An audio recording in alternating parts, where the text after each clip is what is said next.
De l'ambiance en ce début de semaine avec l'excellent Stéphane Baldé sur Espace TV Europe. Vous êtes dans les matins d'Aïssa, bienvenue. Les matins d'Aïssa sur Espace. Allez, on y va avec notre première invitée de la semaine. Nous accueillons Nadine Aivi Nouniava. Elle est juriste en droit public. Elle est aussi coach en gestion des émotions et de la fertilité, initiatrice et promotrice du Salon de la fertilité. Elle vient nous parler de son actualité à travers son deuxième livre autour de la fertilité, de la maternité. Son ouvrage est un guide intitulé « Mon compagnon de route vers la maternité ». Un guide donc, un livret pour aider les parents en désir d'enfant. Alors, merci d'être venue nous parler de cette thématique importante. Nadine Aivi Nouniava, vous allez bien ? Oui, bonjour. En tout cas, merci beaucoup pour l'invitation. Merci de me donner l'occasion de parler de ce sujet. Alors, c'est votre deuxième ouvrage, le premier livre intitulé « De la stérilité à la maternité », un récit autobiographique, dites-vous, un récit de votre parcours pour devenir mère. Alors, parlez-nous un petit peu de ces initiatives autour de ces thématiques qui sont un petit peu tabous aussi dans nos sociétés africaines. La fertilité, je sais qu'on va avoir beaucoup de choses à se dire tout au long de cette émission pour essayer de comprendre un petit peu vos préoccupations et ces outils que vous mettez à la disposition des parents qui ont traversé votre histoire, ou en tout cas qui ont vécu votre histoire, ou d'autres personnes que vous avez accompagnées qui vous ont apporté des éclairages, qui ont témoigné, qui vous ont permis d'approfondir un petit peu cette thématique et de pouvoir aujourd'hui accompagner ces femmes et ces couples. Alors, pour commencer, pouvez-vous nous parler un peu de votre parcours personnel ? Qu'est-ce qui vous a mené à écrire sur l'infertilité ? Qu'est-ce qui vous a poussé à partager votre expérience et votre histoire ?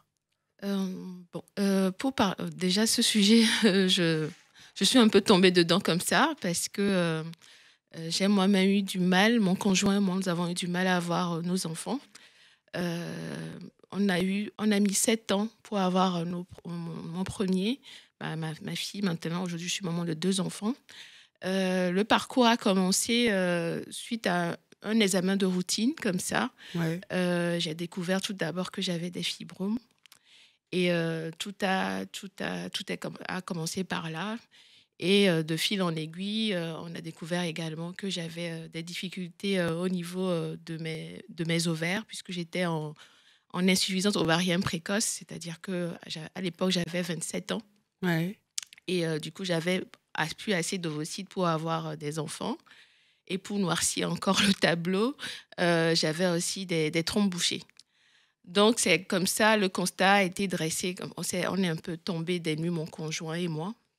Je ne savais pas que j'avais autant de problèmes au niveau de ma fertilité. Et là, nous sommes rentrés dans un parcours médicalisé à la procréation. Et c'est là que j'ai découvert au fait que finalement, beaucoup de couples vivent les mêmes difficultés. Et il y a beaucoup, comme vous l'avez dit tout à l'heure, il y avait beaucoup de tabous.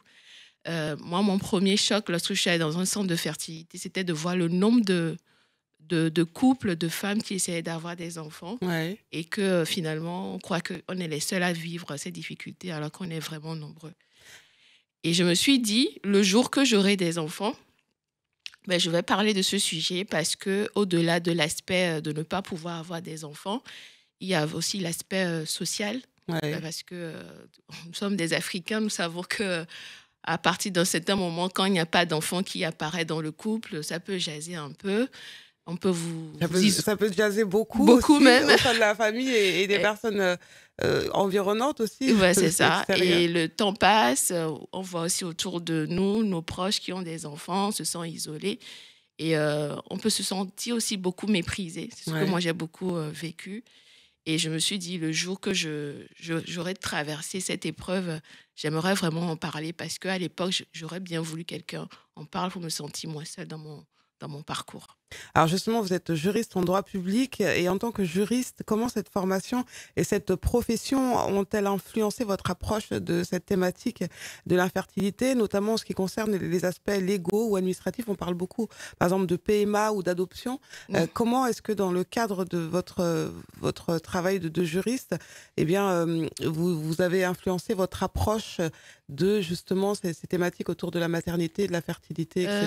Déjà, comme je disais tout à l'heure, nous sommes rentrés dans une procréation médicalement assistée, donc il fallait Moi, je me suis beaucoup, en tant que je suis beaucoup renseignée sur la loi bioéthique, c'est la loi qui encadre un peu tout ce qui est lié à la santé reproductive en France Ouais. et ce qui est autorisé ou pas.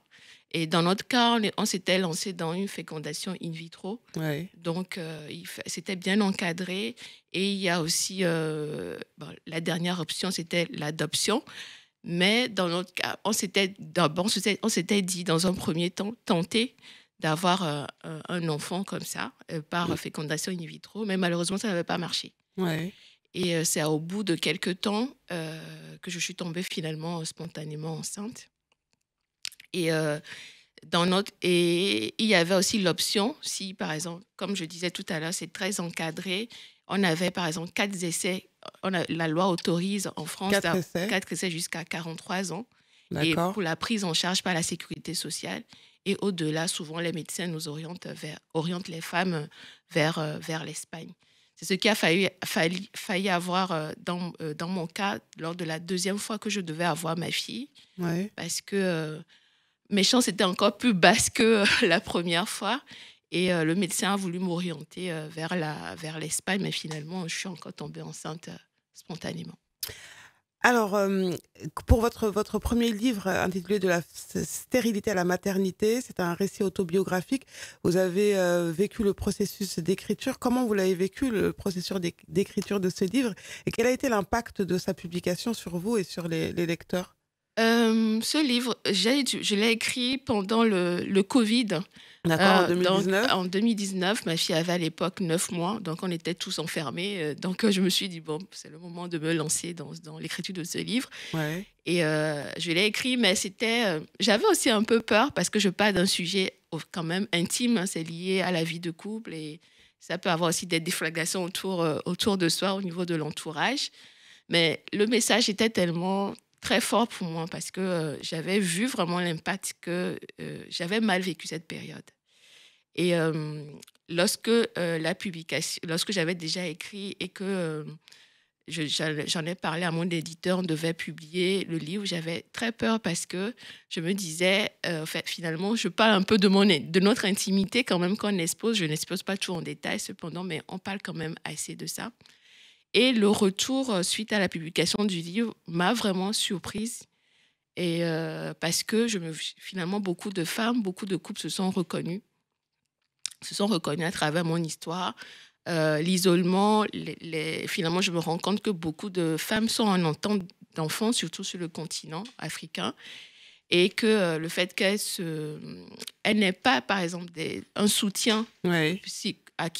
vers qui se tourner, vers qui puisse L'accompagnement que vous avez eu, notamment médicalement, c'est vrai que sur le continent africain, les femmes n'ont pas l'ont accès pas à ça. parce que déjà c'est très coûteux. Ouais. C'est très coûteux. La prise en charge n'est pas pareille et il faut avoir les moyens pour le faire. Et aussi, il faut avoir aussi un soutien psychologique, Ouais. voilà, parce que quand même, au-delà de l'aspect physique, le moral est très atteint. Et donc, on se pose beaucoup de questions. On perd confiance en soi en tant que femme sur cette capacité de concevoir ou pas, puisque dès qu'on est petite, on nous apprend à devenir... en fait, c'est de manière instinctive. C'est comme si c'était inné pour tout le monde, en donc fait. on doit pouvoir avoir des enfants, s'en en occuper de manière naturelle, alors que Ouais, ce n'est vraiment ouais. pas le cas. Alors justement, on le disait, hein, ce sujet, l'infertilité, c'est un sujet tabou, douloureux dans nos sociétés. Lorsque l'on vit cette situation, à quoi on est confronté et comment se guide donc ce deuxième livre et comment il aide les couples à gérer les émotions, le stress et les défis psychologiques qui sont liés à cette épreuve? Le deuxième livre, je l'ai écrit parce que c'est suite aux questions que les gens me posaient assez souvent, puisque j'étais sur les réseaux sociaux. Ouais. Et beaucoup de femmes me posent tout le temps la même question, notamment sur leur cycle. Elles ne savent pas comment marche leur cycle. Elles ne savent pas vers qui se tourner. Elles ne se retrouvent pas aussi dans le parcours parce que souvent, elles vont de médecin en médecin, de copine en copine qui vous proposent toujours une recette de grand-mère. Ouais. Et elles se perdent beaucoup. Et aussi, il manque vraiment un support psychologique. En fait, je pense que dans vraiment ce parcours, pour l'avoir même moi-même vécu, c'est ce qui vous anéantit, plus le fait que que vous n'avez vraiment pas d'enfant, c'est que l'impact psychologique est vraiment très, très fort. Parce que vous ne pouvez pas vous confier à votre entourage si vous n'avez pas un entourage bienveillant qui puisse comprendre. Euh, Si vous n'avez pas un conjoint aussi, parce que le rôle du conjoint, c'est déjà avoir des enfants, c'est un projet de couple. C'est pas seulement à la femme. C'est pas souvent ce sont les femmes qui sont stigmatisées, mais il y a l'infertilité masculine aussi. On n'en parle pas. Et beaucoup de femmes, par exemple, peuvent faire. Et souvent, ce sont les femmes qui sont enfin, mises au banc, ou en tout cas, c'est tout de suite la femme qu'on va regarder, alors Oui. que des fois, ça peut être dû aussi à l'infertilité de l'homme. Oui, moi j'ai beaucoup d'exemples de femmes qui viennent me contacter. Elles ont fait tous les examens médicaux, elles ont eu tous les médecins, tout ça, mais le conjoint est réticent. Et je leur dis, mais tant que votre conjoint ne fait pas aussi de son côté les examens, en fait, vous lancez dans un projet, mais Sans savoir sans vraiment. savoir vraiment d'où vient réellement la cause. Donc ça aussi, c'est un vrai problème. Ou bien, ben, si ça ne marche pas, ben, on propose à l'homme de trouver une autre épouse qui sera voilà, qui pourra lui donner des enfants. Donc il y a il y a vraiment un impact social du fait qu'on n'a pas d'enfants. Je savais, hein, je suis d'origine africaine, mais pour l'avoir vraiment vécu, je ne savais pas que c'était aussi énorme, quoi. Donc, Et comment on le vit dans son fort intérieur? Comment on le vit dans son quotidien?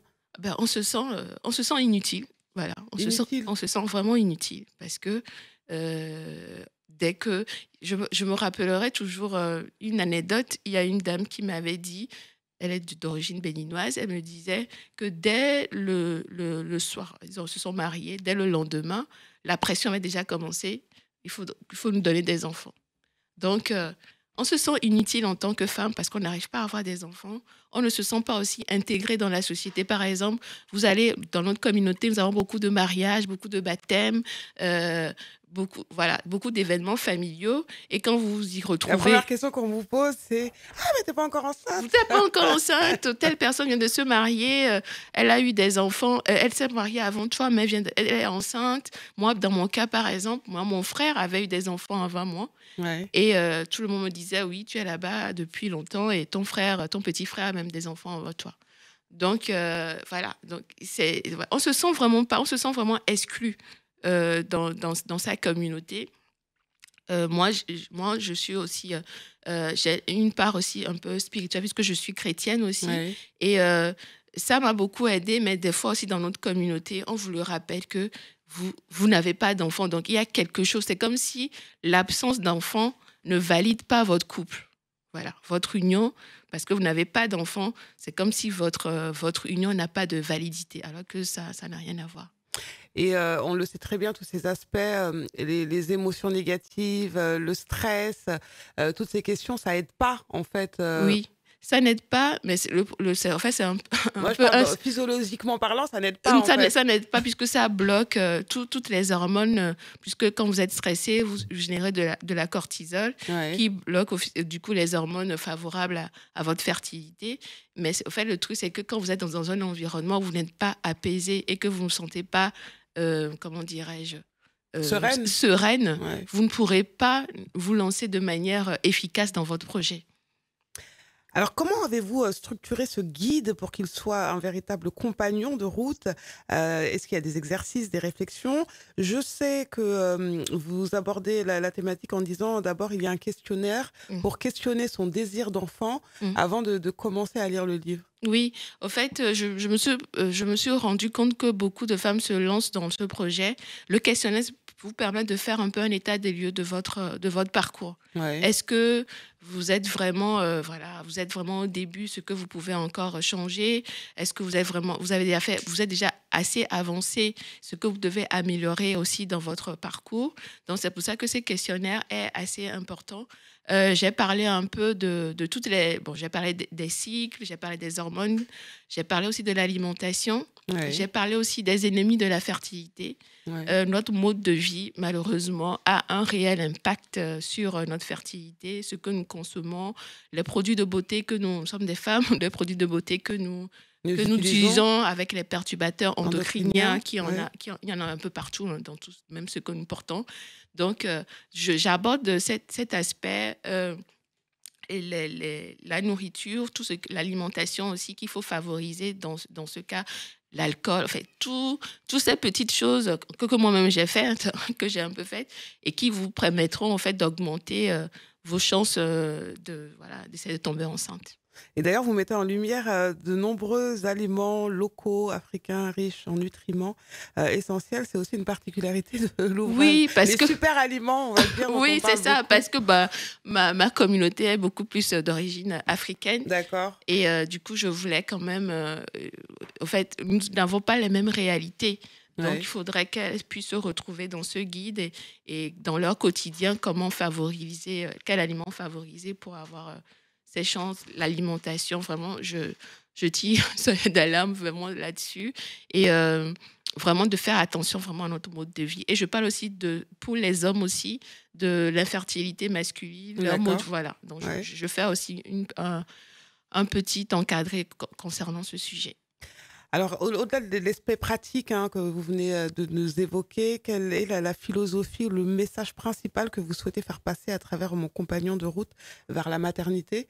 Ça veut dire si on a cette envie et qu'on a toutes, toutes ces, enfin, qu'on met en place tous ces aspects, en fait, si on se prépare, on peut y arriver, c'est ça en fait? On peut y arriver. Moi, je crois qu'on peut y arriver. Ma propre expérience et les quelques personnes que j'ai aussi accompagnées. Il y a une dame la dernière fois au Burkina qui m'a appelée, on avait beaucoup discuté et elle m'a annoncé elle venait d'avoir un enfant. Moi, je pense qu'on peut y arriver. Il suffit de se faire vraiment bien accompagner dans Oui, ce processus, d'avoir des personnes à qui on peut se confier. Si vous ne pouvez pas vous confier à vos proches, trouver des personnes qui traversent les mêmes difficultés comme vous.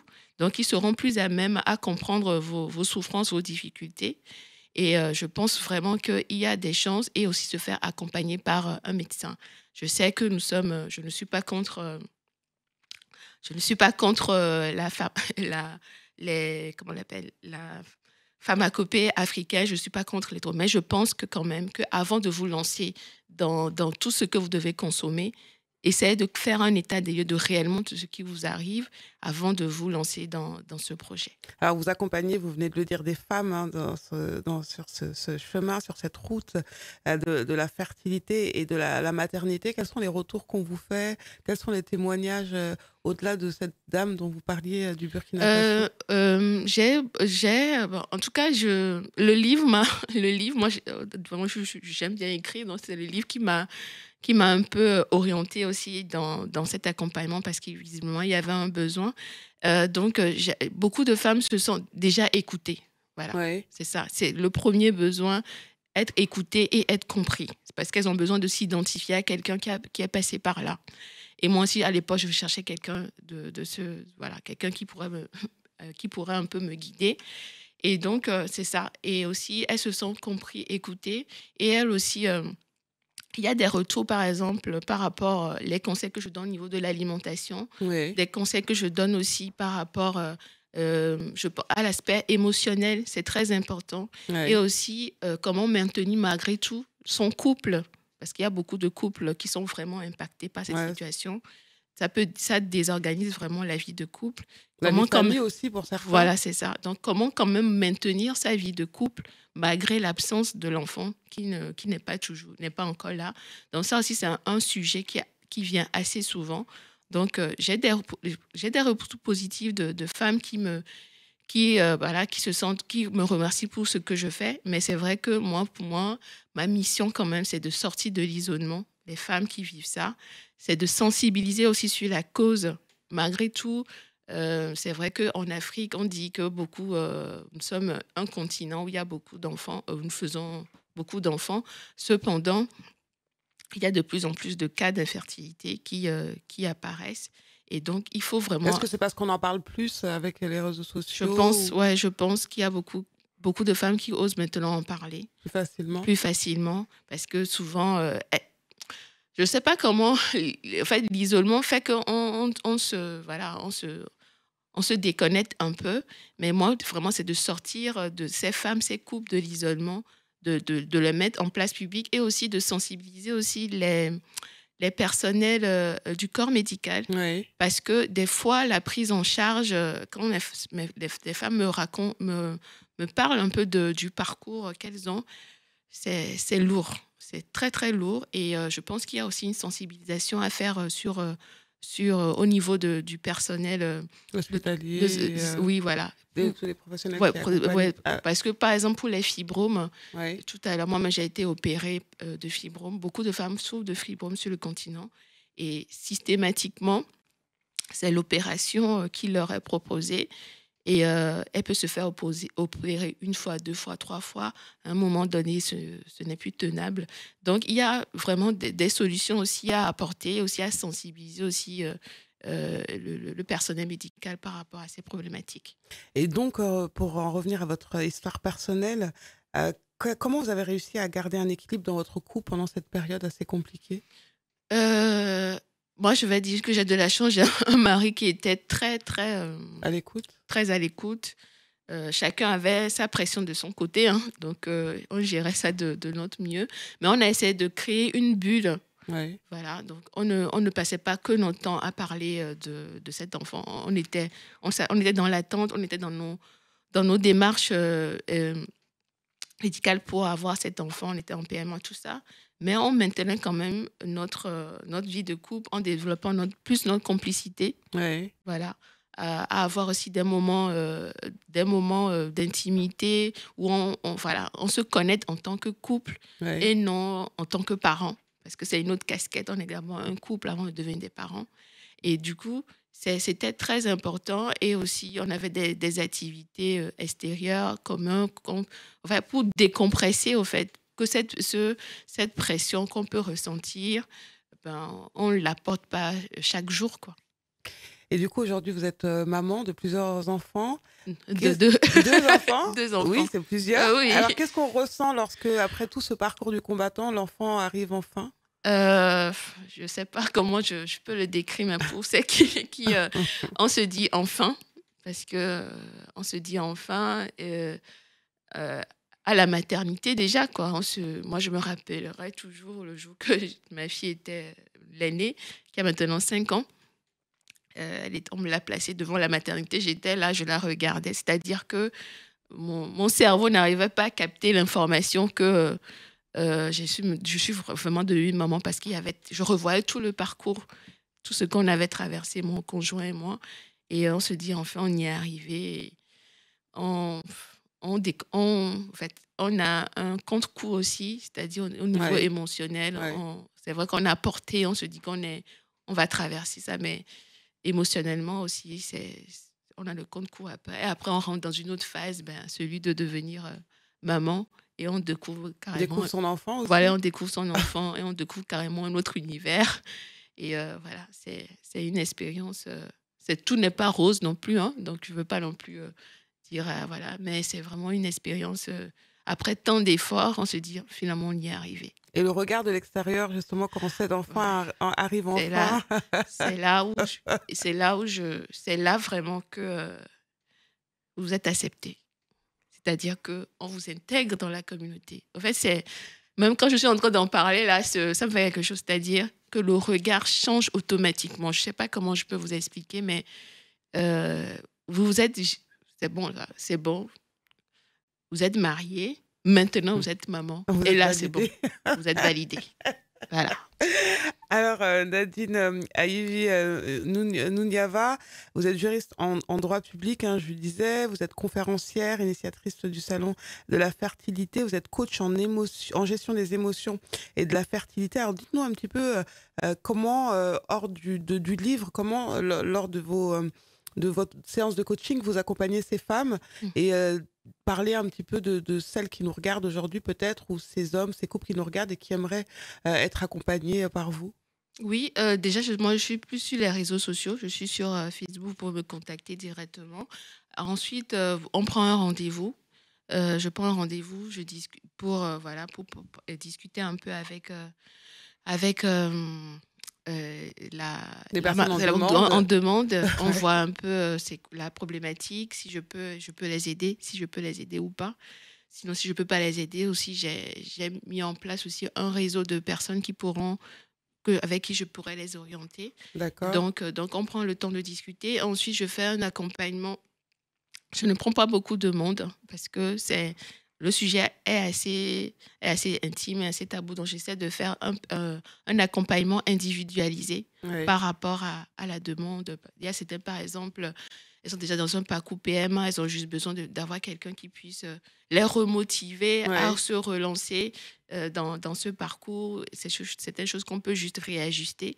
Il y a d'autres personnes, elles sont vraiment là. Il y a beaucoup de fausses couches aussi, beaucoup de femmes qui ont. En fait, finalement, je me rends compte au fait que toutes les femmes tombent enceintes, mais il y a beaucoup de fausses couches qui arrivent assez régulièrement. Donc, il y a beaucoup de femmes qui m'appellent par rapport à ça. Comment faire voilà, pour ne plus avoir de fausses couches, des trucs comme ça. Donc, on essaie de mettre en place un plan d'action pour qu'elles doivent suivre qu'elles doivent suivre vraiment pour que ça soit vraiment efficace et que ben, elles puissent avoir cet enfant qu'elles désirent autant. Alors, vous êtes initiatrice et promotrice du salon de la fertilité. Vous nous en parlez, ce salon? Oui, le salon de la fertilité, ça, c'est une idée qui m'est venue lors de ma deuxième grossesse.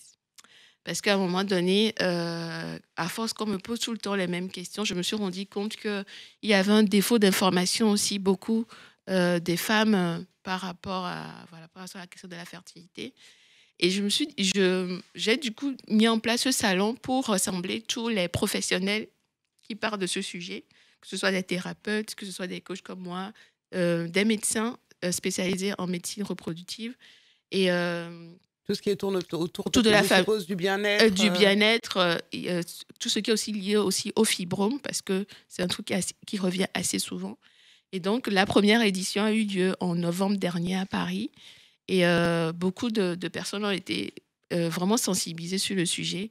Par exemple, au niveau des fibromes, comme je disais tout à l'heure, il y avait une spécialiste qui fait vraiment une prise en charge par rapport à ça Oui. et parlait vraiment du mode de vie. Beaucoup de gens ont compris, par exemple, que la pâte d'arachide n'est pas très bon. Oui, moi, j'ai découvert le jour là, D'accord. n'est pas très bon puisqu'elle elle favorise la reproduction, l'apparition des fibres. Donc, c'était vraiment l'idée, c'est de transmettre des informations, donner au fait les clés très pratiques aux couples qui essaient d'avoir des enfants et aussi sensibiliser même les plus jeunes, quoi. C'est-à-dire qu'il ne faut pas seulement attendre quand on veut avoir des enfants. Voilà. Si on peut avoir en amont toutes les informations pour mieux nous préparer en tant que jeunes, même pour connaître notre cycle, tout ça là aussi, c'est une conséquence parce que quand nous avons nos règles, comme c'est tabou, ben, on se débrouille toute seule. Donc, tout ça, au fait, j'ai voulu vraiment sensibiliser sur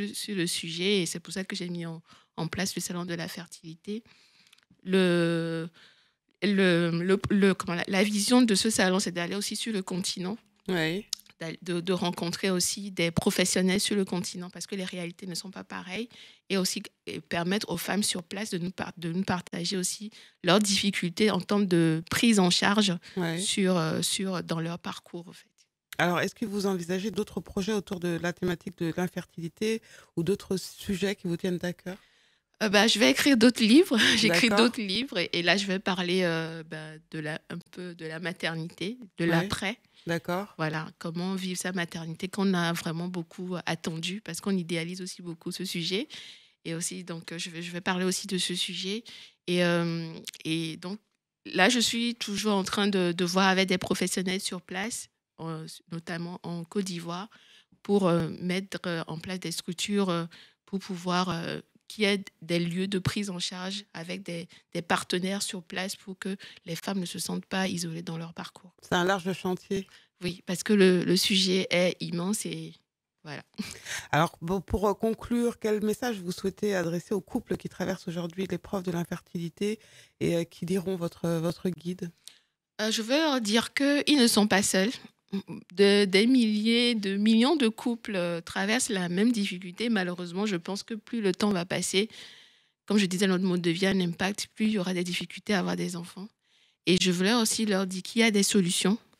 Il y a des solutions. Ils n'ont qu'à juste se rapprocher des bonnes personnes et de faire très attention aussi comment dirais-je, aux marchands de... On voit beaucoup de choses, d'illusions. Voilà, parce que ça aussi, j'ai beaucoup de retours d'arnaque, des trucs comme ça. Mais je veux vraiment leur dire il y a de l'espoir. C'est toujours possible. Si moi, aujourd'hui, j'ai 39 ans et j'ai une fille de 5 ans et de 20 mois. Et ça a été difficile, mais finalement, on a réussi. Donc, je veux vraiment leur donner de l'espoir et que c'est toujours possible. Mon compagnon de route vers la maternité, un livret pratique pour maximiser vos chances de tomber enceinte par Nadine Ayivi Nouniava. Elle a une superbe expertise. Donc, dans ce sens, n'hésitez pas à la solliciter via les réseaux sociaux. Vous êtes partout, je suppose, Nadine. Oui, c'est ça, sur Facebook, sur WhatsApp, sur Instagram. Et donc, n'hésitez pas. Et le livre est disponible bientôt sur une plateforme sur le continent. Et dès que c'est bon, je vous le communiquerai.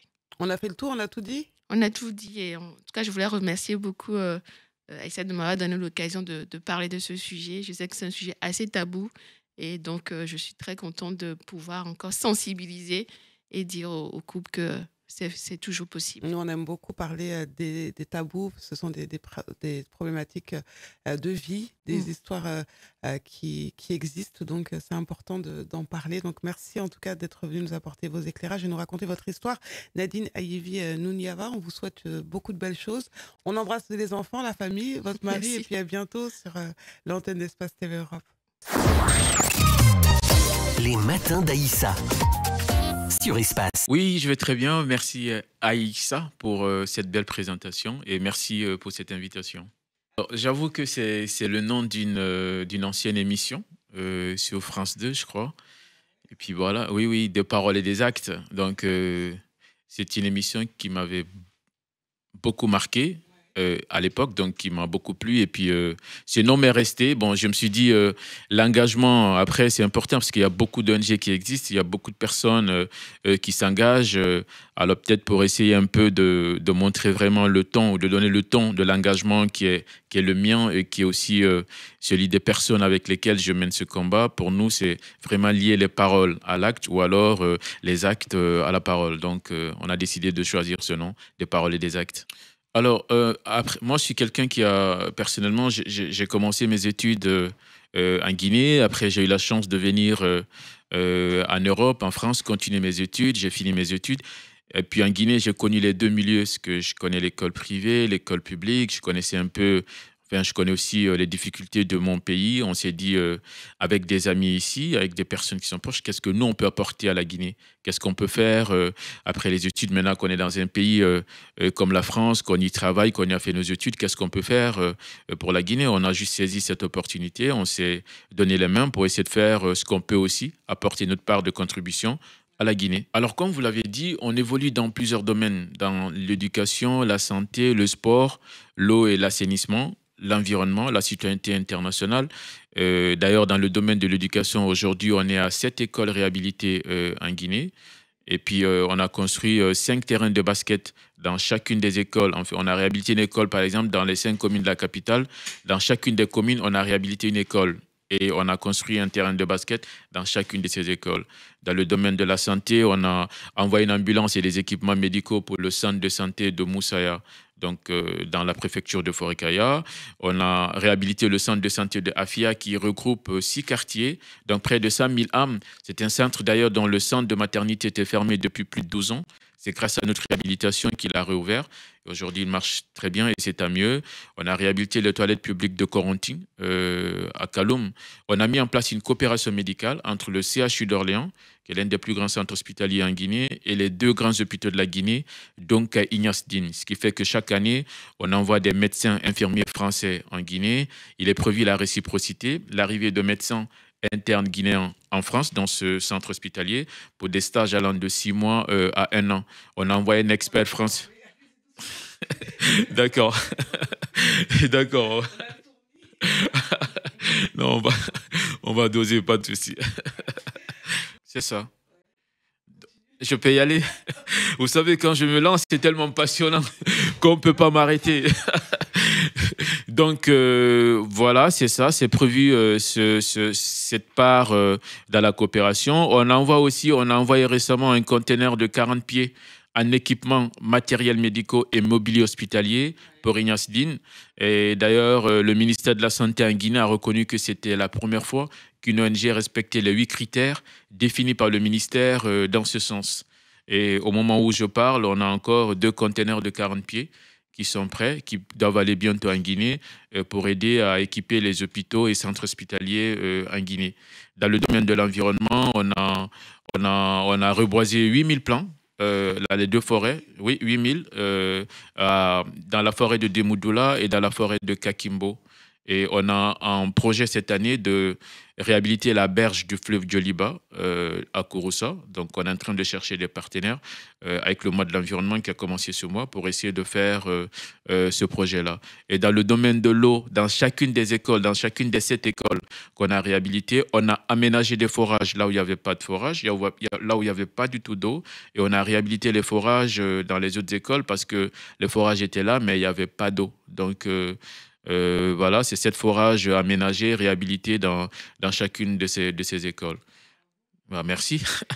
Absolument. Alors, on a une très belle équipe. D'ailleurs, c'est l'occasion de féliciter. Voilà. Donc, je ne pourrais pas tous les citer parce que sinon, on est un peu nombreux maintenant. On est près de 30 volontaires vraiment actifs au sein de cette ONG. Et comme vous l'avez dit tout à l'heure, on a des membres aujourd'hui qui sont au Canada, qui sont aux États-Unis, qui sont au Royaume-Uni, qui sont en Belgique, qui sont en France, qui sont en Guinée. Et j'espère ne pas oublier de payer en Autriche. Donc, voilà. Donc, c'est des femmes et des hommes qui s'engagent, qui sont très engagés, qui sont motivés par ce qui est en train d'être fait. Et il faut savoir qu'on a même parmi nous des Français, hein, donc, qui font partie aussi de cette belle aventure. On se donne tous les mains, on travaille sans compter, au-delà de nos heures de travail, entre guillemets, officielles. On essaie d'apporter comme ça ce qu'on peut à cette ONG et à travers cette ONG aux communautés et à la Guinée. Alors, on a une très belle équipe en Guinée. Donc, parce qu'on existe en Guinée, bien évidemment, on a un agrément et une très belle équipe qui suit tous nos projets sur place. Et à chaque fois qu'on reçoit des demandes, parce que toutes les demandes sont étudiées, on reçoit beaucoup de demandes. Souvent, on nous confond même avec l'État. Et très malheureusement, on ne peut pas tout faire. On fait ce qu'on peut, d'autant plus que tous nos bailleurs, à date, sont 100% français. Tous nos bailleurs c'est des bailleurs français. On n'a pas encore, pour l'instant, l'accompagnement de l'État du côté de la Guinée. Donc, on étudie les projets, on essaie de voir le projet qui peut être le plus impactant pour les communautés et puis aussi le nombre de personnes impactées. Et on va sur ces projets-là, on les monte, on travaille dessus, on va chercher des bailleurs. S'ils sont financiers, on essaie de les réaliser. Alors, l'une des premières difficultés, c'est que, bon, comme je disais tantôt, c'est aussi l'accompagnement du côté guinéen parce qu'on peut faire beaucoup de choses si on a le soutien étatique. Il faut savoir qu'en France, on ne finance jamais un projet à 100%. Les projets sont financés au maximum 70-80%. Le reste, c'est la charge de l'ONG.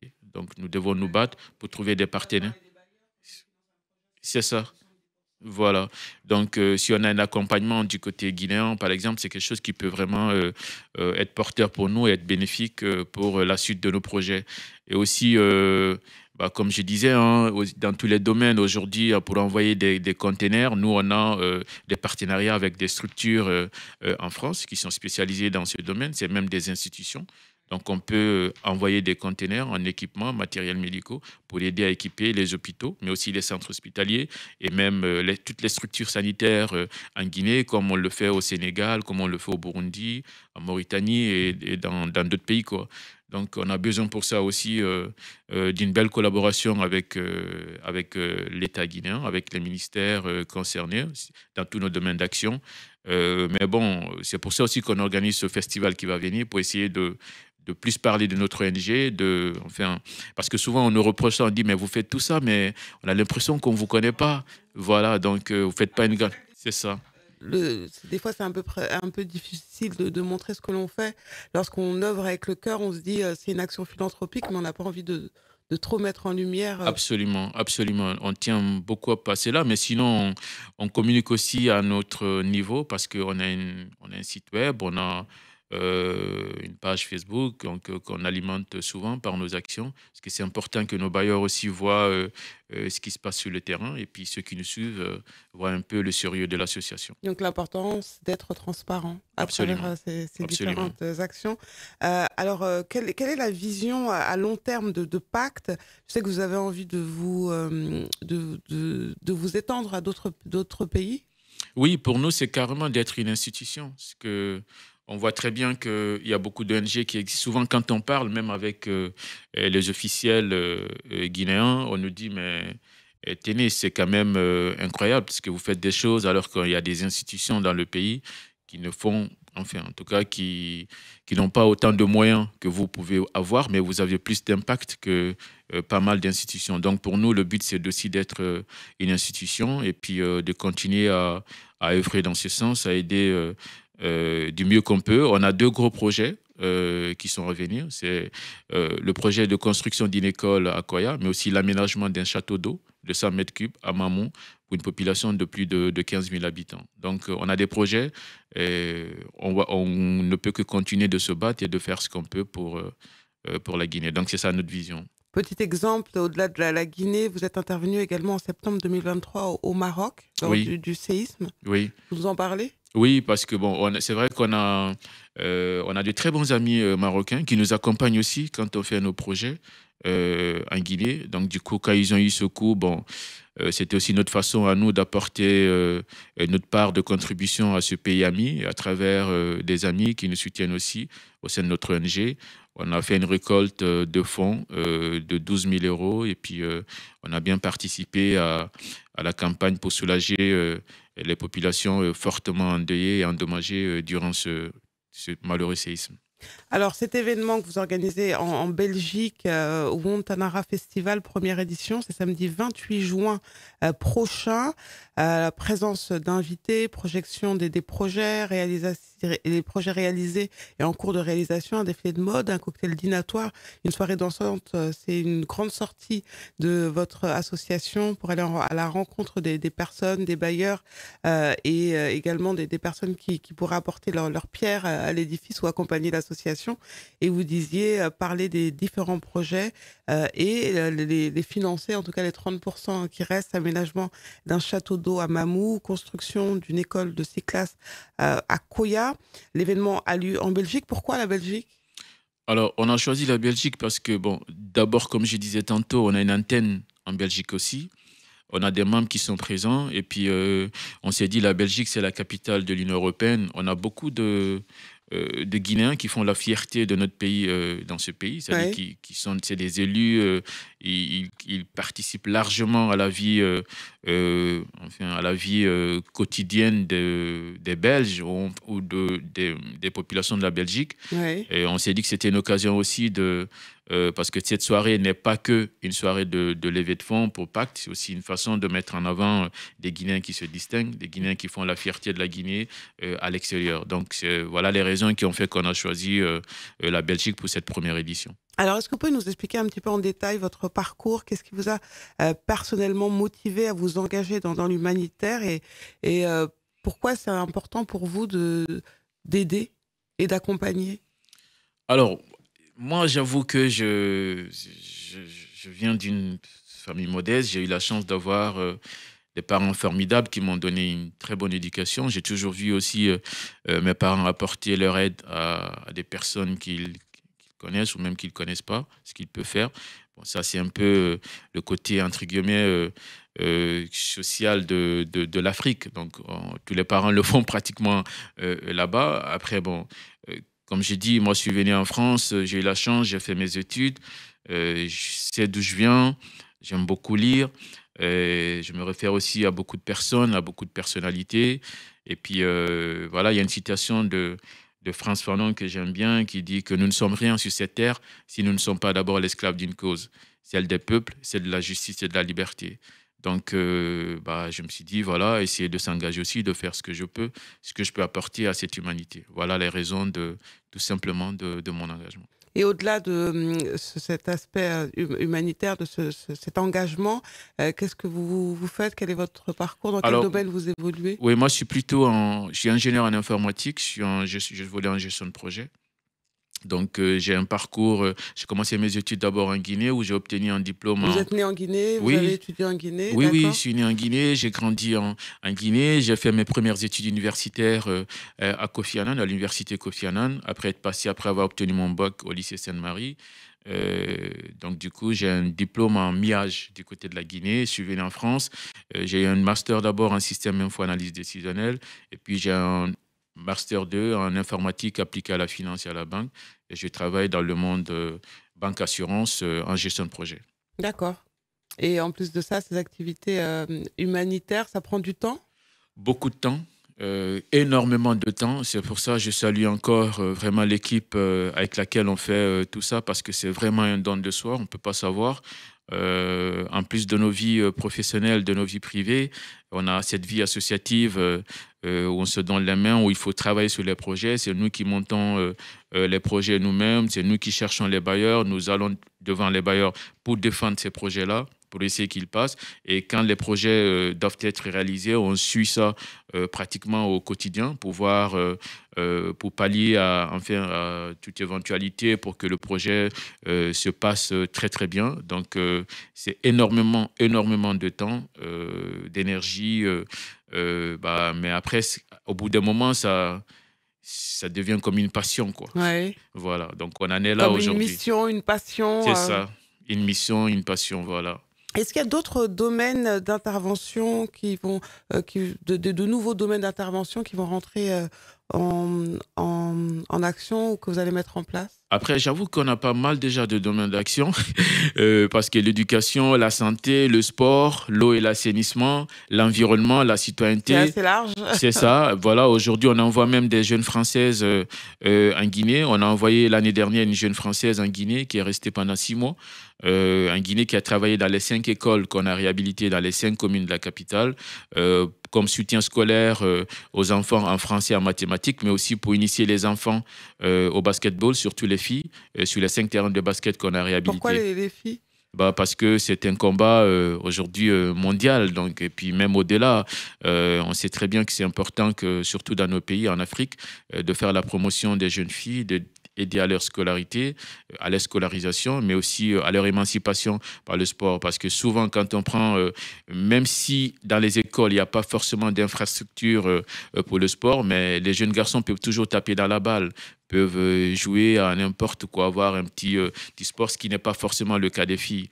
Donc, c'était une occasion pour nous, à travers le sport, à travers ces terrains de basket, d'inciter la gente féminine dès à bas âge sur le sport et puis, pourquoi pas, créer en tout cas, des dévotions ou des ambitions futures pour elles. Alors, des actions très, très complètes dans le domaine, on le disait tout à l'heure, de l'éducation, du sport, de l'environnement, de l'eau et l'assainissement, le service civique et international et le domaine de la santé.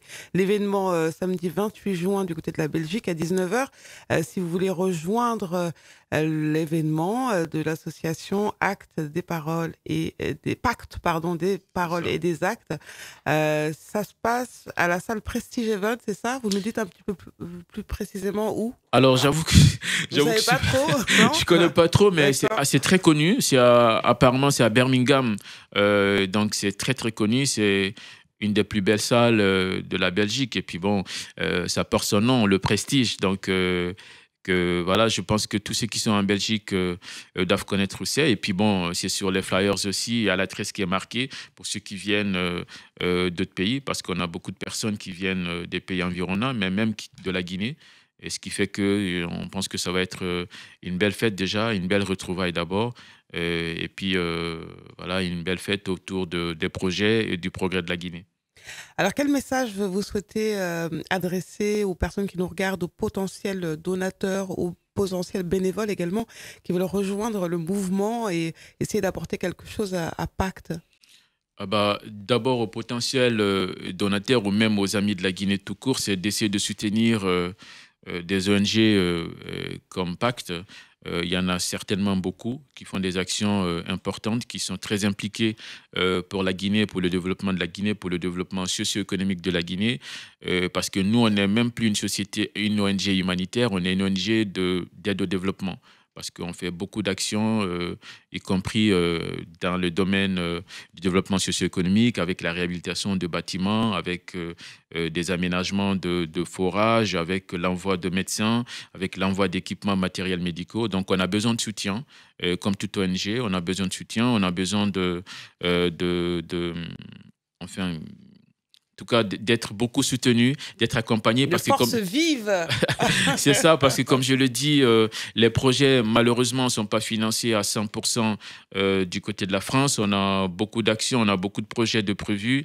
Et on a aussi besoin de ce côté qu'on montre qu'au niveau de la Guinée, les gens saluent quand même, ils encouragent de telles actions initiées par des jeunes venant de la Guinée et même des fois au-delà de la Guinée, parce que comme je disais, on a des Français aussi parmi nous. Et puis à l'équipe qui est avec moi, que dire sinon que bravo, vous m'inspirez tous les jours. Et comme vous le savez, hein, donc je pense qu'on est dans une très belle aventure. On a constitué une communauté, une famille. C'est pas prêt de s'arrêter. On va continuer à faire ce qu'on peut et apporter notre pierre à l'édifice, à la Guinée, mais aussi à l'humanité. Est-ce que vous avez un message à adresser aux personnes qui ont envie de se lancer dans l'humanitaire, dans l'associatif pour la Guinée ou d'autres pays d'Afrique ou d'autres régions du monde? Quelles sont les qualités qu'il faut avoir? Qu'est-ce qui est important? Quels sont les conseils que vous avez envie de donner à ceux qui ont envie de se lancer dans l'humanitaire? Alors, c'est une question très difficile parce que... Mais très importante. Oui, très importante aussi, effectivement. En fait, moi, j'ai dit tout le temps, me concernant, pour m'engager dans quoi que ce soit, et m'engager avec force, il suffit que je sois convaincu. C'est les convictions internes d'abord. C'est-à-dire que le plus dur pour moi, c'est d'être convaincu de ce que je veux faire, de ce que j'ai envie de faire et de ce que je dois faire. Si je pense que c'est des choses qui sont convaincantes et qui méritent de se battre pour, j'ai pas de limite, quoi. J'essaie de me battre, de me lancer à fond. C'est pas quelque chose de facile parce que donner du temps pour les autres, donner du temps pour, en plus dans le bénévolat, c'est pas quelque chose qui est forcément inné et qui doit être forcément facile. Parce que souvent, on pense qu'en créant juste une ONG et juste après, on peut avoir des fonds, allez, on a plein de rêves, ça peut se réaliser. Non, c'est beaucoup de travail derrière, beaucoup de détermination, beaucoup d'engagement. Il faut les avoir, il faut être sérieux aussi. Parce que le bailleur, le premier, peut-être que ce n'est pas facile de l'avoir, mais si vous arrivez à convaincre un bailleur... Après, il faut le garder. C'est ça, que tout se passe bien et que vous arrivez déjà à le garder, comme vous le disiez tout à l'heure, ça permet aussi de pousser d'autres bailleurs à venir vous accompagner. Ce qui fait qu'aujourd'hui, Pacte, par exemple, a gagné des appels à projets nationaux ici en France. Donc voilà, alors qu'on a commencé petit au début. Donc j'encourage tout le monde. Dans tous les cas, je pense que la meilleure des religions sur cette terre, c'est la religion humaine. Le meilleur des combats, c'est le combat pour l'humanité. Donc j'encourage toute personne qui veut se lancer dans ce genre d'action à y aller très fort et sans modération. Voilà. Où est-ce qu'on vous retrouve sur les réseaux, sur Internet? Comment on fait pour vous suivre? Alors, pour nous suivre, déjà, on a notre site web qui est www.pact.org où on a tous nos canaux, tous nos autres canaux de communication dessus, c'est-à-dire Facebook, TikTok, Instagram, LinkedIn.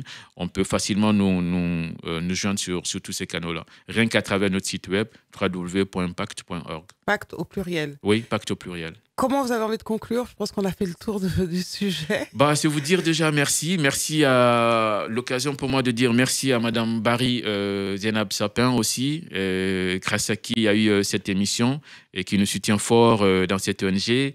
Et bon, c'est pas encore officiel, mais elle est la marraine de l'événement à venir, du Wantanara Festival.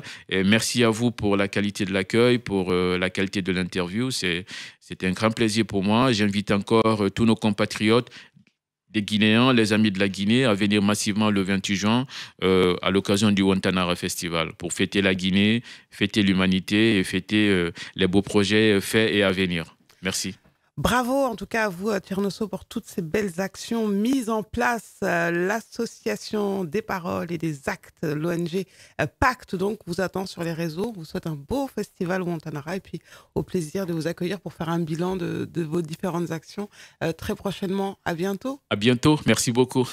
Sur Espace TV Europe dans les matins d'Aïssa. Les matins d'Aïssa sur Espace. qu'il y a des matins comme ça, pour ceux qui suivent, eh bien, nous allons retourner du côté du Casino de Paris. Seyfoun Baldé était en concert exceptionnel le 7 juin dernier. Moulagui et Mad y étaient pour nous. On y retourne donc jusqu'à la fin de l'émission. Salut Aïssa, j'espère que vous allez bien, chers téléspectateurs d'Espace Europe. Je suis devant le Casino de Paris. Voilà, c'est l'événement, c'est le jour J du concert de l'homme qu'on appelle Seyfoun Baldé. Énormément de personnes vont venir le soutenir pour ce concert, événement, toujours au Casino de Paris et sur Espace Europe. Very well, et puis c'est normal. Tu es venu pour le concert de Seyfoun Baldé. Qu'est-ce que tu aimes chez cet artiste et qu'est-ce que tu attends de ce concert? Bon, après tout, d'abord, avant tout, cet artiste, en fait, c'est mon artiste depuis tout petit. Et je l'écoute à chaque fois au quotidien. Ok. Et aussi, j'ai fait partie le staff qui est ici à Paris, en fait. Ok, parce que tu es influenceur en plus. Oui, ouais. Parce Ok. que je suis influenceur, en fait. Je suis une personne qui fait des promos Ok. pour les artistes guinéens, en fait. Super. Quand ils ont un événement ici. Ici, ouais. Et moi, ils m'envoient leurs affiches et tout. Leurs Après, affiches. moi, je fais des promos et tout, en fait. Sur TikTok, sur Instagram. Sur TikTok, Instagram. Et du coup, c'est quoi ton son préféré de Seyfoun? Bah, c'est pas facile à choisir, en fait. Il y en a tellement. Il y en a tellement. Il y en a en fait. tellement. Il y en a tellement. Non, je sais qu'aujourd'hui, on va Ouais. entendre le public, mais toi aussi, on va t'entendre. Ça, c'est sûr. C'est sûr. Ça, c'est sûr, en fait. Vu qu'il y a en fait le potentiel qu'il a Ouais. et avec sa façon De chanter. de chanter, s'exprimer, tu vois, ouais. ça donne envie de l'écouter. Ouais. Donc, c'est pas facile de choisir, de dire que moi, je préfère cette chanson que l'autre, tu vois. Ouais, ouais, c'est normal, c'est Tu normal. vois. T'aimes beaucoup mais, de musique mais, de lui. mais quand même, en ce moment, je suis avec Korakil. Ok, Tu c'est vois. le son que tu kiffes en ce moment. Exactement, Ok. Korakil, tu vois. Korakil, ça veut dire que c'est l'esprit, tu vois. C'est l'esprit. Ah, tu vois. Ok. Dans tout ce que tu fais, il faut utiliser L'esprit. l'esprit, tu vois. Ouais. Donc en ce moment, c'est ma chanson préférée. Préféré. en fait. Ok, bah super. On est avec Prince Junior. Je sais que tu es sur TikTok. Prince Junior 11. Et on va se retrouver à l'intérieur. Y a pas pour de la souci, fête. mon gars. On est ensemble, mon frère. Prince Junior, 11 de la famille. On est ensemble. Ça fait plaisir. Yes. On est là pour le grand événement de Seyfoun Baldé au Casino de Paris. Qu'est-ce que tu en penses de cet événement? C'est historique un peu. Historique, vraiment historique. Seyfoun Baldé, c'est une icône pour moi. Ouais. C'est-à-dire, c'est le futur, c'est le passé et le futur aussi, en Ouais. quelque sorte. C'est une belle image de la jeunesse guinéenne. Totalement. Si tu penses à son départ, à son début jusqu'à aujourd'hui, Ouais. et ce qui l'attend demain, Ouais. la jeunesse guinéenne doit vraiment se prendre celui-là comme Exemple. un repère. En quelque Ouais, sorte. ouais. C'est une preuve d'abnégation, de Exactement. courage, parce qu'il s'est battu Beaucoup. pour arriver à cette scène mythique. C'est vraiment quelque chose de Casino de Paris. Hein. Les plus grands artistes sont passés par cette scène-là. Et aujourd'hui, ils méritent en vrai. Exactement, ouais. Il mérite totalement ça. Je le valide. Ok, Et tout compte fait, c'est la Guinée qui gagne. totalement. Exactement. C'est la Guinée qui gagne. Exactement. À retenir cette phrase, c'est la Guinée qui gagne. On est tous là pour Seyfoun Baldé, pour ce concert d'ores et déjà historique. Let's go. Ça va être incroyable parce que c'est pas n'importe qui dans cet événement, c'est le maître de cérémonie, c'est le host. Comment tu te sens là à quelques heures de l'événement si spécial pour la Guinée, parce que c'est un événement spécial pour la Guinée au final? Exactement. Je me sens à merveille. Vous savez, j'ai toujours dit, on n'a pas de pile, mais on fonctionne. La seule chose, j'attends mon public, c'est eux qui Qui font chauffer la salle bon, aussi. qui me permettent, c'est mon excitant en fait, le public. Ouais. Quand ils sont là, je suis enjaillé, je me donne à fond, Ouais. on casse les papeaux, parce Ouais. que quand l'hymne national retentit et que le drapeau aussi nous fait appel, Ouais. et il faut que tous les fils de la République se sentent concernés Ouais. et qu'on réponde à l'appel. En tout cas, moi, je suis bien. Je viens du resto là, je me suis bien restauré. Et voilà, donc mon public ce soir, Ouais. peut-être vous Ouais. ou moi, quelqu'un va laisser quelqu'un. Vous l'avez compris, c'est un événement incroyable. Ça sera Exactement. le feu, toujours avec, je pense, le meilleur animateur pour cet événement. Merci mon frère. Merci. Team First. Et n'oubliez pas, cher ami, le samedi prochain à l'Olympia de Paris avec Takana Zion. Takana Zion. Soyez là parce que On y sera. c'est aussi une autre On y histoire sera, ouais. du drapeau guinéen. C'est important. C'est vrai, La c'est Guinée, c'est le porte-flambeau de la culture africaine. Totalement. C'est le fruit d'un très très long combat. Ouais. On doit préserver ça avec beaucoup de jalousie. Ouais, ouais, Quand ouais, les ouais. artistes quittent le pays, Ouais. au-delà des frontières, On doit soutenir. Voilà, il faut soutenir. Ouais, ouais. Allez, En tout cas, on sera toujours dans cette logique-là. le petit mot là. Le petit mot de la fin. Qu'est-ce Le que tu veux petit dire? mot de la fin. Dis-moi. Divertir Ouais. sans instruire, Oui. c'est d'abrutir. Ce sera le mot de la fin. Very well. Voilà. Je suis dans l'antre du Casino de Paris. C'est ici que dans quelques minutes, l'artiste Seyfoun Baldé va prester. Voilà, là il y a personne parce que ça n'a pas encore commencé, mais dans quelques instants, ça sera bondé de monde. Regardez par vous-même le lieu, il est emblématique, il est incroyable. Tous les plus grands artistes sont passés par là. Et aujourd'hui, Seyfoun Baldé va prester ici. C'est incroyable et c'est guinéen. Very well. La Bimi, voilà, je suis avec un homme providentiel, un homme qui a une importance monstre dans cet événement, le manager principal Koto Barry. Ça dit quoi mon frère? Oui, salut, ça va? Ça va bien mon frère? Ça va très bien, j'imagine que c'est un jour spécial pour toi aujourd'hui. Oui, pas seulement pour moi, mais pour mon équipe tout entière, avec l'artiste, parce que nous avons travaillé dur pour être là aujourd'hui et tout, et comme vous voyez, la communauté a répondu présente. Nous sommes vraiment fiers, nous sommes vraiment très contents d'être là aujourd'hui. C'est une fierté nationale de voir un artiste guinéen venir dans une salle mythique comme le Casino de Paris et remplir au final la salle, j'imagine. Oui, nous allons le faire, Inch'Allah. Inch'Allah, oui, par la grâce de Dieu, avec la force de tous les Guinéens présents, nous allons le faire. En tout cas, courage et merci pour ce que vous faites pour la Guinée. Et merci à Espace FM et merci à toute votre équipe pour tout ce que vous faites pour nous. C'est normal. Et un grand merci à tonton Lamine Guirassi qui, depuis le premier jour, croit en l'artiste et fait tout ce qu'il faut pour donner de la force, pas seulement à Saïfon, mais à tous les artistes guinéens. Tous les artistes guinéens. Que Dieu le bénisse et le garde longtemps parmi nous. Amin. Merci, on est ensemble, mon frère. Merci. Force. Yes. La famille, je suis avec peut-être la plus grande fan de Saïfon Baldé. Tu confirmes? Number one. Donc il était important pour toi de venir aujourd'hui. Oh, je l'adore. C'est mon artiste préféré. En plus, mon mari, il est très jaloux de toi, en Saïfon. Il est jaloux. Très, très jaloux. Mais je lui ai dit attention parce que je peux te laisser à cause de Saïfon. Ah bon? Tous les hommes mariés, faites attention. Ah oui, Saïfon, je le kiffe. J'aime son style, j'aime comment il chante, je l'adore. Ah, rien à dire. C'est un artiste que tu valides totalement. Exactement. Ok. Sinon, demain, aujourd'hui, je devrais travailler à cause de lui. J'ai posé ma journée. Ah ouais. Et demain, c'est dimanche, je travaille. Ah ouais. Mais même si c'était demain, j'allais poser ma journée aussi. C'est dingue. On te kiffe. Fais-nous vibrer ce soir. Et voilà. Je suis avec Samba, un Diallo, un grand fan de l'artiste Saïfon Baldé. Comment tu te sens? On sent que tu es motivé là pour ce concert. On est bouillant. Ouais, c'est quoi ta musique préférée de Saïfon? Tout. Attends, toutes les musiques de Saïfon t'aimes? Tout. En tout cas, on va faire la fête tout à l'heure. Aujourd'hui, on est là. On est là. On est là. On s'attend. Saïfon, on t'attend ici. Il faut faire chaud. Ça va être chaud, ça va être chaud. Nous sommes là pour toi. Voilà. Tu es là pour nous. Voilà, on est là pour vous, chers téléspectateurs d'Espace TV Europe. On va relayer ce concert comme il se doit. Very well. Je suis avec deux créateurs de contenu. Comment tu t'appelles, toi? Moi, c'est Jumal. Ok, et toi? Compagnie. Il était important pour vous que d'être là aujourd'hui pour soutenir l'artiste, c'est ça? Oui, bien sûr. Ok, pourquoi? Bien sûr, on est venu, on s'est déplacé de loin. Par exemple, moi, je viens de Bordeaux pour apporter le soutien à mon frère Saïfon. Donc, c'est un événement majeur de jouer au Casino de Paris. Super, ouais. C'est une salle mythique. Mythique, hein? Donc, faut le dire. ça entre dans l'histoire. Donc, on est très, très content de ce qu'il est en train de faire pour la culture et pour la musique guinéenne. Pour la culture guinéenne, faut le rappeler, tu as bien raison. Et toi? Oui, en tant que Guinéenne, ouais. Je suis très contente en plus. Tu es très contente et tu voulais soutenir en vrai cet artiste qui, j'imagine, fait la fierté du pays. Bien sûr. Ouais. Tu veux rien rajouter? Alors la Big Mic, voilà, je suis avec Marion qui est venue soutenir l'artiste Saïfon Baldé. Il était important pour toi, j'imagine, d'être là aujourd'hui? Très important.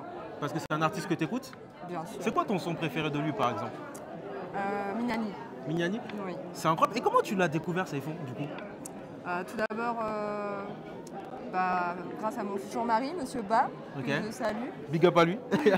Et pour l'amour de la culture guinéenne, tout simplement. Super, super. J'imagine maintenant que tu es imprégné par la culture guinéenne, de la musique, de la culture, et c'est beau ce qui se passe aujourd'hui.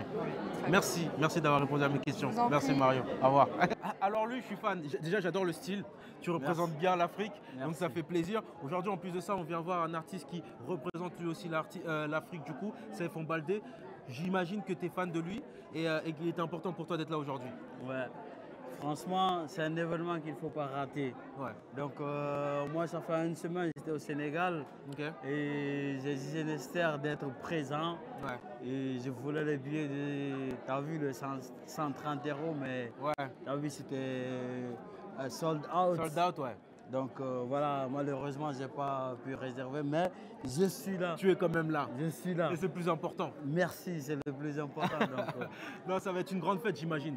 Ah, franchement, ça va être une grande fête. C'est ça. C'est un événement qu'il ne faut surtout pas rater. En tout cas, nous, on a la chance parce qu'on ne va pas le rater parce qu'on y sera là dans quelques minutes. Ouais. Mais les téléspectateurs d'Espace TV Europe vont pouvoir suivre ça à distance parce qu'on va vraiment leur montrer tout ce qui se passe ici. C'est incroyable. Ça fait 20 ans que ses amis d'enfance ne se sont pas vus. La dernière fois qu'ils se sont vus, c'était en Guinée-Conakry. Et là, ça fait 20 ans plus tard qu'ils se voient enfin, où ça, au concert de Saifon. C'est incroyable. Est-ce que vous avez vu ce que ça fait, la culture? La culture, c'est dingue. Ça rassemble. Donnez-vous la main. Ouais. Regarde, ce qui est incroyable, ouais. Moi je viens de Nantes. Ouais. Lui, il vient de Nancy. Ouais. Lui, c'est pas. Toi, tu viens d'où là? De Reims, ouais. Toi, tu viens de Niort. Ouais. Lui, il est de Paris. Ouais. Lui, il est de Lille. Ils viennent tous d'une ville différente, ils sont tous réunis pour Saifon Baldé. C'est incroyable la culture. C'est la culture qui gagne. Ouais, c'est la Guinée qui gagne. Ouais. Si ce n'était pas Saifon, personne d'entre nous qui a pensé un jour on va se retrouver. Les gars, on fait du bruit pour Saifon ou pas? La Big Mif, je suis avec deux fans de Saifon Baldé, elles sont là. Comment tu t'appelles? Mariama. Fatoumata. Mariama et Fatoumata, elles sont là pour Saifon Baldé. Je sais que Maïdi, vous kiffez les sons de Saifon. C'est quoi ton son préféré de Saifon, toi? Moi, Taoulou. Taoulou, et toi? Et vous pouvez chanter un petit truc là? On aime écouter, mais chanter, c'est pas notre. On va laisser l'artiste chanter lui-même, ouais. c'est mieux. Je pense que c'est mieux. Voilà, comme vous avez pu l'imaginer, c'est la joie de vivre. Tout le monde est heureux à l'idée de voir l'artiste prester dans quelques secondes. Very well, et puis c'est normal. Voilà, je suis avec une grande fan de Saifon Baldé. On a quelques minutes du concert. Comment tu te sens? On te sent encore en joie? Alors, je suis super excitée et j'ai hâte de voir ce que ça va donner. C'est un artiste que tu écoutes un peu? Très souvent. Ouais. Oui, c'est un artiste guinéen, donc on essaye vraiment de soutenir la culture guinéenne. Ouais. Surtout, c'est une fierté guinéenne au final. Hein. Tout à fait, oui, tout à fait. C'est une fierté pour nous Guinéennes qui sont à l'extérieur, donc franchement, pas demander de mieux. Merci pour ton intervention. Merci, allez, au revoir. Je suis avec une pièce centrale de cet événement. Elle est incroyable, c'est ma maman. J'imagine qu'aujourd'hui c'est un jour spécial. Très spécial pour la Guinée. Ouais. Et bien, on est là pour le concert de Saifon Baldé. Oui. Saifon Baldé qui fait vraiment la fierté de tout un continent. Ouais. Donc on est là aujourd'hui non seulement en tant que partenaire, mais en tant qu'organisatrice aussi. Parce que voilà. Si ce concert a lieu, c'est beaucoup grâce à toi aussi. Non, c'est normal, c'est mon fils. Ouais, voilà. Merci maman. Merci beaucoup. Merci beaucoup. Désolé maman. Ouais, c'est pas grave. Pardon. La Big Mif, voilà, je suis avec l'un des artistes qui a presté en première partie de Saifon Baldé. Baldé Junior, comment ça va mon frère? Ça va et toi, man? Ouais, j'ai vu ta prestation, c'était incroyable. On aurait dit que tu as fait ça toute ta vie. Ah, merci. C'est mes premières, Et okay. Franchement, c'était cool.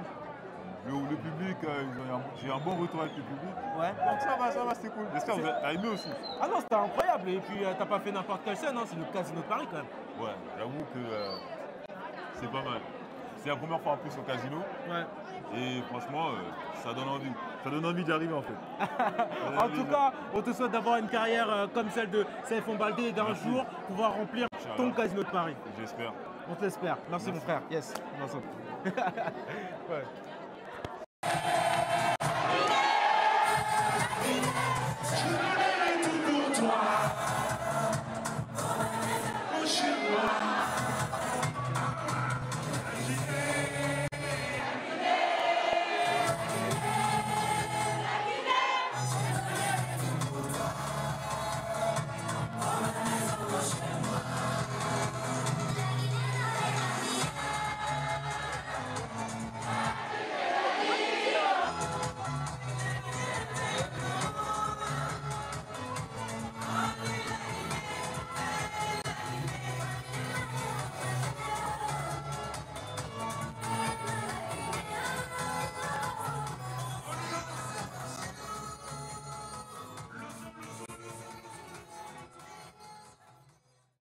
Qui n'a plus rien à prouver sur scène. Il a connu des grandes salles, il a connu des stades, il a connu des pays, c'est des villes. Mesdames et messieurs, distingués invités, voici pour vous ça.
Un moment magique avec le talentueux Saiphon Baldé, c'était du côté du Casino de Paris. Et demain, dans les matins d'Aïssa, vous aurez l'honneur d'avoir les images exclusives du concert à l'Olympia de Takana Zion et de ses invités. On a de belles images à partager ensemble demain dans les matins d'Aïssa. Nous serons aussi en compagnie de nos invités demain à la rencontre de leur parcours, de leurs histoires. On se retrouve donc demain dès 10h et jusqu'à midi dans les matins d'Aïssa sur Espace TV Europe. Je vous souhaite une très bonne journée, je vous embrasse et je vous dis tout simplement à demain. Les matins d'Aïssa sur Espace.